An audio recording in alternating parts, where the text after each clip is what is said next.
சொல்ல வைக்கியப்பா வந்துடு. அதுக்கு மட்டும் நேரங்காலமே மற்றதெல்லாம் சொல்கிறது எதுவும் கேட்காத என்ன, மற்றது எதுவுமே சொல்கிறது கேட்காத.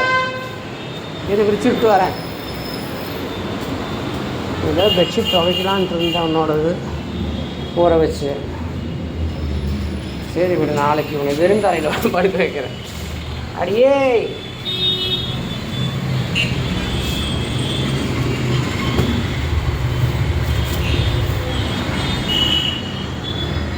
சாப்பாடு உனக்கு பசிக்கிட்டு, உனக்கு வயிறு ஃபுல்லாக எம்டி ஆகட்டும் சரியா? அப்புறம் போடுறேன். அது வரைக்கும் தண்ணியே குடி. உள்ள ஓட்டம்பார் உள்ள மட்டும் உள்ளே போகணும். எனக்கு டென்ஷன் ஆகுது. நீலாம் சாப்பாடு கொட்டுற மாதிரி எனக்கு ஐடியா இல்லை.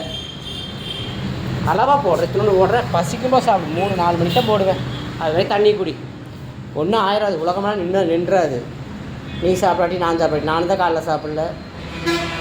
பார்க்குறேன் உன்னை ரெடி பண்ணுறது தான் எனக்கு வேலை. பெடிகிரி போட்டால் சாப்பிட்றதில்ல, முட்டை போட்டால் சாப்பிட்றதில்ல, சாப்பாடு போட்டால் சாப்பிட்றதில்ல. இல்லை உனக்கு ஒரு நல்ல ஒரு ஹஸ்பண்டாக உனக்கு பார்த்து கல்யாணம் பண்ணிக்கணும். உனக்கு ஒரு நல்ல ஒரு பையனை பார்த்து, குடும்ப பையனாக பார்த்து ஒரு கல்யாணம் பண்ணி வைக்கிறோண்டி. அது எங்கே இருக்கிறான், யார் இருக்கிறான்னு எனக்கு தெரியலையே. அது வரைக்கும் இது ஒரு 2-2.5 வருஷம் ஆச்சா. நீ வந்து சீக்கிரம் ஒரு மாப்பிள்ளை தேடுறேன்.